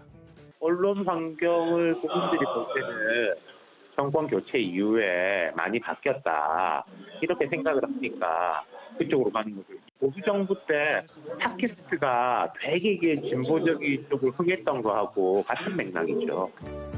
민주당은 2달 전 공식 계정을 열고 뒤늦은 반격에 나섰습니다. 우리 유튜브는 진짜만 다루고 진정성 있는 내용만 다루도록 하겠습니다. 하지만 성과는 참담한 수준입니다. 유튜브에 데뷔한 지 이제 일주일 된 홍준표 전 대표와 비교해도 구독자 수가 6분의 1밖에 안 됩니다. 이런 상황에서 대표적인 진보 지식인 유시민 노무현 재단 이사장이 지원군으로 나섰습니다. 요즘은 유튜브가 대세라고 그러대요. 그래서 다 한번 정복해볼까 그렇게. 그러나 녹록지 않을 거란 전망이 많습니다. 비슷한 영상을 끊임없이 추천하는 유튜브 알고리즘이 한쪽 주장, 즉 자기 편 주장에만 반복적으로 노출되게 만들어 이른바 확증 편향을 강화하기 때문입니다. 아니면 말고식의 거짓 폭로가 난무하기 쉽고 그렇다고 그걸 지적하고 비판해도 상대방에겐 잘 닿지 않습니다. 명예훼손을 하게 된다든가 또 허위사실을 유포하게 된다든가 사실관계보다는 정치적 갑론을박의 대상 정도가 될 가능성도 있다는 거죠. 팟캐스트와 트위터를 비롯한 뉴미디어 맞대결에서 늘 우위를 보였던 진보 진영이 보수 진영이 선점한 유튜브에선 힘겨운 도전을 시작하는 상황입니다. 여러 차례 말씀드렸듯이 지난 대선이 SNS와 팟캐스트 시장 전쟁이었다면 앞으로 대선과 총선은 유튜브 전쟁이 될 것이다. 이런 전망 많이 했습니다. 그 관련된 소식 들으셨고 세상 돌아가는 소식 이슈 따라잡기에서 이수희 변호사님과 함께 유튜브 전쟁 얘기부터 시작해 보도록 하겠습니다. 어서 오십시오. 네, 안녕하세요. 홍준표 전 대표의 홍카콜라 TV에 맞서서 유시민 작가가 유튜브를 한번 정복해 보겠다. 뭐 나온 것까지는 이제 다들 알고 계시는데 정작 유시민 이사장이 뭐 의외로 또 역풍 받으시는 것 같아요. 그러니까 이제 그 돌베개라고 출판사, 그러니까 그 좀 유명한 출판사죠. 돌베개 출판사. 거기서 그 뭐 토크쇼를 하는데 나와서 어떤 분이 이제 질문을 하기를 문재인 그 대통령께 이제 지지율에 20대가 특히 여성은 60%가 넘는 긍정적인 반응인데 견조한데. 예. 그런데 남성은 또 반대로 부정적인 여론이 거의 60%다. 이유가 뭐라고 생각하느냐 이런 취지의 질문에 대해서 이제 답변을 하는데 기자의 질문이 아니라 일반 시민의 질문이었군요. 예, 저기 이제 토크쇼 그 같이 그 지금 영상이 한 14분짜리가 인터넷에서는 다 검색이 돼요. 근데 제가 이제 그 다 들어봤는데 그런 얘기를 하면서 처음에 이제 좀 그렇게 유시민 이사장의 이제 장점이라 그러면 아주 직설적인 그 대답을 하는 거죠. 핵심을 찌르죠. 핵심을 찌르면서 그리고 대나리 박학다식하고 또 우리 사회의 아주 다양한 현상에 대해서 다 이제 설명을 하는데 그게 또 학구적인 근거도 있고 뭐 이러면서 인기를 많이 얻었죠. 프로그램에서. 근데 이제 저 질문에 대해서는 약간 제 느낌엔 중언부언하는 게 있었어요. 그래요? 그러다가 20대 남성들이 이제 역차별 당하는 얘기를 하면서 거기에서 뭐 20대 남성들이 뭐 축구도 봐야 되고 또 뭐 그 인터넷 게임도 해야 되고 뭐 이러다 보니까 여성하고 경쟁해서 뒤진다 이런 취지의 얘기를 했어요.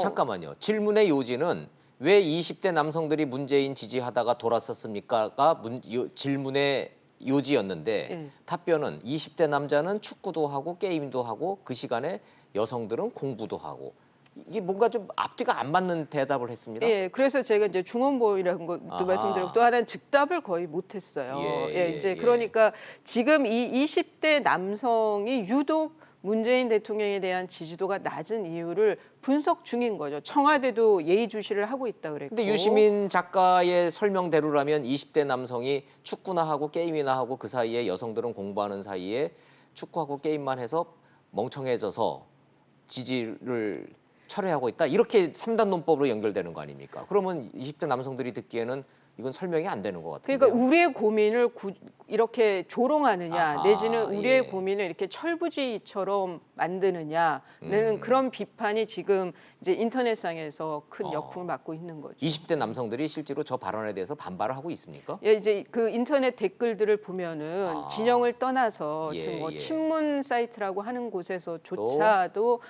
너무 가벼운 평가다라는 이제 비판을 하고 있는 것 같습니다. 그런데 저는 이제 보면서 어떤 분이 그런 말씀을 하시더라고요. 유시민 이사장, 본인은 작가라고 불리기를 원하겠지만 그 유시민 이사장에 대해서 열광하는 거는 그리고 잘 알고 있고 하는 거는 지금 40대, 50대, 60대 정도라는 거죠. 지금 20대, 30대에겐 유시민은 그렇게 살아 움직이는 사람은 아닌 거예요.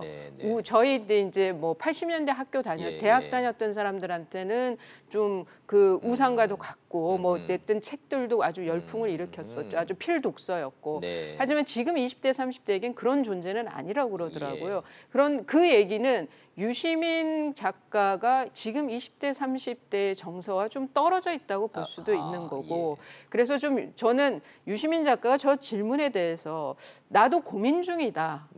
많은 20대, 30대 남성들을 만나면서 좀 나도 얘기를 듣고 싶다 정도에서 멈췄으면 어땠을까? 그러네요. 예, 너무 예. 본인의 본인의 시각에서만 판단한 게 잣대를 들이댄 게 예. 이런 역풍을 몰고 온 것 같습니다. 예. 결과적으로 그렇기는 하네요. 촛불혁명을 거치면서 문재인 정부에 폭발적 지지를 해줬던 20대 남성들이 왜 1년 반 만에 지지를 철회하고 이탈하느냐. 이 질문에 대해서 나도 고민 중이다. 왜 그러는지 정말 허심탄회하게 겸손한 마음으로 자숙하는 마음으로 이걸 들여다보고 분석하고 있다. 이게 정답일 것 같은데. 네. 이거는 현장에 답이 있을 것 같습니다. 이거는. 그러네요. 예. 그럼 얘기 나온 김에 좀 여쭤보죠. 예. 어찌됐든 유시민 작가가 홍준표도 뭐 10만 뭐 하루 만에 10만 구독자 하는데 유튜브 내가 한번 정복해 볼란다라고 좀 도전장을 냈는데 예. 유시민 작가가 셀럽이니까 그 가능할까요? 아니면 녹록지 않다라는 전망도 있고 어떻게 보십니까? 지금 이제 그 유튜브에서 강세는 지금 이제 보수층들의 구독자들이 많은 네. 거죠. 근데 저는 뭐 유시민 그 이사장 작가가 갖고 있는 기본층이 있기 때문에 팬층이 있기 때문에 예. 어느 이상의 성과는 보일 거라고 보이는데 네. 문제는 이제 이런 식의 부정적인 반응들이 나온다고 하면은 아니야만 못할 수도 있고 또 하나는 이 지금 그 친여권 예. 아주 그 친여권적인 인물이잖아요. 그러니까 외력 그 야권 쪽에서의 유튜브 활동을 하는 분들보다는 훨씬 어려울 거라고 생각해요. 방어 논리를 잘 구사를 해야 되니까요. 예. 막 공격을 하는 것에 능한 공격수인 유시민 작가가 수비수 역할을 하는 유튜브 활동을 할 때 과연 셀럽이 유지가 될 것이냐. 여기는 퀘스천 마크다 이렇게 보시는군요. 예, 뭐 저는 그렇습니다. 예. 이렇게 논리를 세우는 게 쉽지는 않을 것 같다.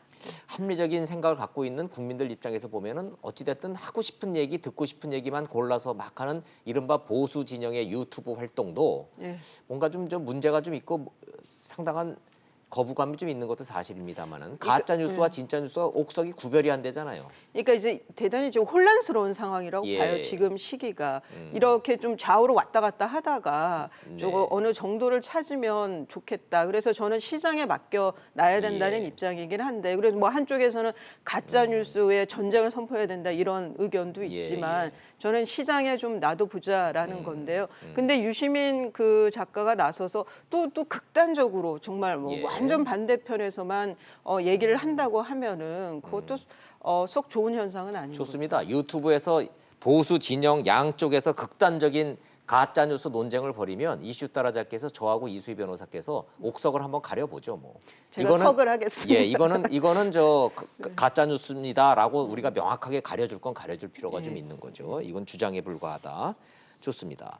지금 이 시간에 오늘 아침 굉장히 중요한 일이 있었는데 기차 타고 우리 장관들하고 저 당 대표들하고 올라갔죠. 예, 지금 개성 도착했나요? 이 시간이면 도착했을 것 같아요. 10시부터 하기로 했는데 좀 출발은 늦었던 것 같습니다. 예, 무슨 예. 일인지는 모르겠지만. 정확하게 할 거는 오늘 착공을 하는 게 아니라 착공식이라는 세러모니가 열리는 거예요. 예, 저게 이제 그럴 수밖에 없는 게 대북 제재가 아직 있기 때문에 아하. 착공식에 필요한 물자만 가지고 올라갈 수 있도록 유엔 안보리에서 그만큼만 풀어준 거죠. 그래서 건 바이 건으로 승인을 받아야 될 상황인데. 예, 그것도 최소한의 물자만 가지고 올라가라라고 이제 의견이 나왔다고 하는데 네. 그래서 가서 이제 착공식만 하는 건데 뭐 이것만으로도 이제 의미 부여를 한다면 할 수 있죠. 그래서 예. 이 착공식에 대해서 좋게 생각을 하면 예. 이런 그래도 남북 대화 분위기라든가 경협 분위기가 그래도 쭉 이어가는 것이 북한의 비핵화를 끌어내는데 긍정적이다라고 볼 수 있는 면도 있고 또 반대쪽에서는 이거는 그냥 식만 하는 건데 네. 이후에 뭐 착공은 공사를 할 수가 없는 건데 대북 제재 네. 때문에 이런 거는 보여주기 아니냐. 그다음에 그런, 또 하나는 예. 시기가 지금 문재인 정부에 대해서 지지도가 많이 떨어지고 소위 네. 데드 크로스를 넘었다라고 하는 부정적인 의견이 더 많다고 하는데 왜 굳이 이 착공식을 뭐 예. 이건 지금 북한 문제를 국내 문제로 끌어들이는 거 아니냐라는 부정적인 시각도 시각도 있고 있고. 그거보다 더 제일 큰 거는 이제 북한이 비핵화에 대해서 실질적인 조치를 취하지도 않는데 왜 나서서 먼저 이렇게 우리가 먼저 손을 뭐라 그럴까요? 좀 저자세라고 그래야 되나? 이렇게 어떻게 좀 극단적으로 표현하면 퍼주기려고 하는 이런 식을 하느냐라는 의견도 있습니다. 있고. 시각도. 네네. 그런데 저는 긍정적으로 본다고 하면은 뭐 식은 하는 거니까 좀 이 앞으로 이게 공사가 진척될 때의 선제 조건은 북한이 정말 북한의 비핵화를 위한 가시적인 조치가 가시적인 있었으면 조치를 좋겠다. 끌어낼 수 있는 네. 그 첫 번째로 우리가 먼저 양보하지 않았느냐. 네. 그러면 그런 조치를 좀 적극적으로 하는 것도 필요하지 않느냐 생각이 그렇겠네요. 의미만 놓고 보면 이 남북의 철도 혈맥이 이제 연결되는 행사를 착공식 행사를 갖는다는 점 따져봤더니 손기정옹이 베를린 가서 그 올림픽에서 예, 금메달 따셨을 때 철도 타고 신의주 거쳐서 대륙을 거쳐서 베를린을 가셨더만요. 근 한 달인가를 거쳐서 예, 한 가셨죠. 달인가를 예. 기차 타고 가셨다는 거잖아요. 그리고 또 금메달을 그것도 그리고서는 신기록이었어요. 예, 신기록 그때. 금메달을 따고 오셨는데 그때는 일제 치하였는데 분단 이후에 남북의 철도를 연결하자라는 이 남북의 혈맥을 잇자라는 그런 의미는 분명히 있기는 있죠. 박지원 의원은 철의 실크로드다라는 이제 예. 표현을 하셨던데요.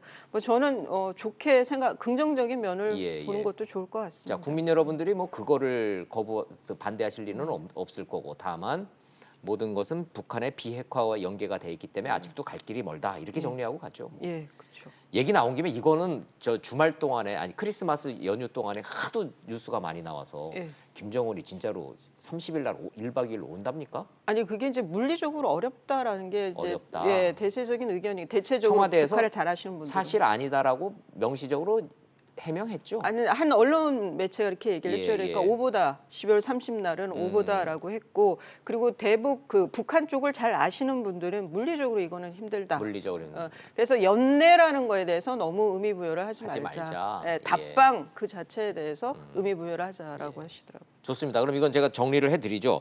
유튜브를 중심으로 해서 30일 날 김정은이 1박 2일로 내려온다라고 가짜 뉴스냐 아닌지 막 구별 안 되는 뉴스가 지금 난무하고 있는데 청와대는 사실이 아니다라고 공식 부인했다. 예. 이렇게 정리해도 되겠네요. 예. 알겠습니다. 통과 넘어가겠습니다. 근데 이러다 오면 어떡하죠? 1박 2일. 1박 2일로 온다. 그래서 오늘 아침에도 저도 몇 군데 여쭤봤는데 예. 물리적으로 불가능하다라는 게 99.9%군요. 예. 좀 이상한 거죠. 이렇게 해서 이렇게 하고도 만약에 30일 날 내려오면은 북쪽도 비정상 국가고 남한도 비정상 국가가 되는 거죠. 전 세계에. 말이 안 되는 얘기니까. 예. 청와대 설명을 믿는 사실로 게 맞을 믿는 게 맞는 예. 것 같습니다. 예. 정리하고 가죠. 문재인 대통령이 휴가 내셨대요. 크리스마스 때. 트럼프 대통령 못 갔죠. 샷다운 때문에 그러네, 못 갔는데 예. 우리 문재인 대통령은 이제 휴가를 간다고 하고 근데 가신다고 하는데 대통령이 쉬실 때 보면은 예. 꼭 뭔가 이렇게 구상을 하시잖아요.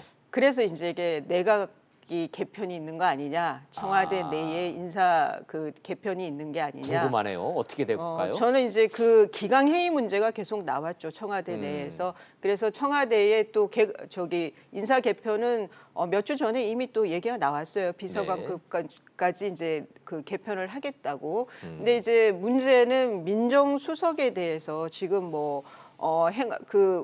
국회에서는 운영위 소집하겠다, 조국 수석 불러내겠다, 여기 약골이 벌이고 있고, 여기서 이제 청와대에서는 여야가 합의하면은 출석할 수 있다라는 이제 좀 그 중립적인 입장을 드러내고 있는데요. 저는 지금은 인사를 해야 될 때가 아닌가. 예. 한번 이제 국정 3년 차로 가고 있는데 성과가 없어요, 거의. 그래서 성과도 내고 여러 가지 면에서의 개편이 필요한 때라는 생각은 듭니다. 예, 딴 거는 뭐 국민들 입장에서 보면 다 하나마나한 소리고 핵심은 이번에 문재인 대통령이 구상을 한다면 조국 민정수석을 버리고 갈 거냐 계속 끼고 갈 거냐 이게 핵심이고 알파요 오메가일 텐데 어떻게 정치권에서는 어떻게들 전망합니까?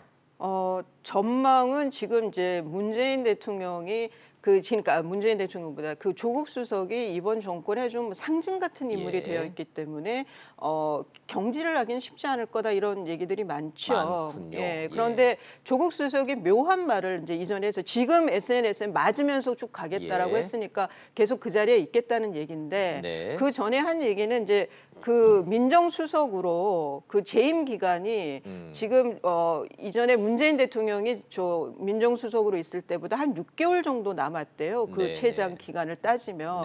근데 그 문재인 대통령보다 더 오래 한다면 불충이다 뭐 이런 취지의 얘기를 한 적이 있거든요. 그렇게 치면은 그 사이에는 나가겠다는 뜻인데 그러네요. 그러면 지금은 뭐 근데 지금 또 개편이 되는데 조국 수석이 포함이 된다면 경질성으로 받아들일 게 테니까. 높아서 어느 즈음에서는 사이로 표하지 않을까. 뭐 저 개인적인 예측은 그렇습니다. 정치권의 전반적인 평가가 그렇군요. 조국 민정수석의 거취 해가 바뀌어도 최대 관전 포인트가 될 거는 분명해 보입니다. 알겠습니다. 자, 시청자 여러분들과 함께 잘 지켜보도록 하고 새해에도 좋은 소식 잘 부탁드리겠습니다. 말씀 잘 들었습니다. 고맙습니다.